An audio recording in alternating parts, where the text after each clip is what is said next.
You're listening to Battling Opioids, the podcast. Battling Opioids, the podcast, now on Apple Podcasts, Stitcher, Google Podcast, TuneIn, Amazon, YouTube, and now radio.com. OxyContin maker Purdue Pharma is rolling out an advertising campaign to let people know they can file claims against the company over the toll of its opioids.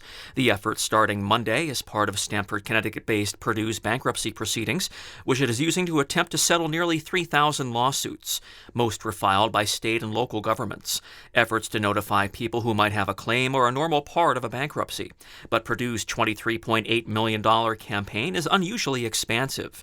It was worked out with input from a committee of creditors and others approved by a New York-based judge. Presented by Battling Opioids, a project of Pennsylvania Public Media. Recovery starts with a call. Call 1-800-662-HELP or visit battlingopioids.org. It doesn't take long to become addicted to opioids. 13 Pennsylvanians die from them every day.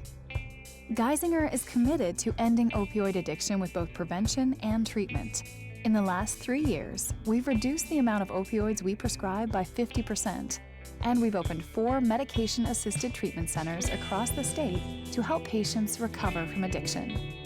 Learn more at geisinger.org/hadenough.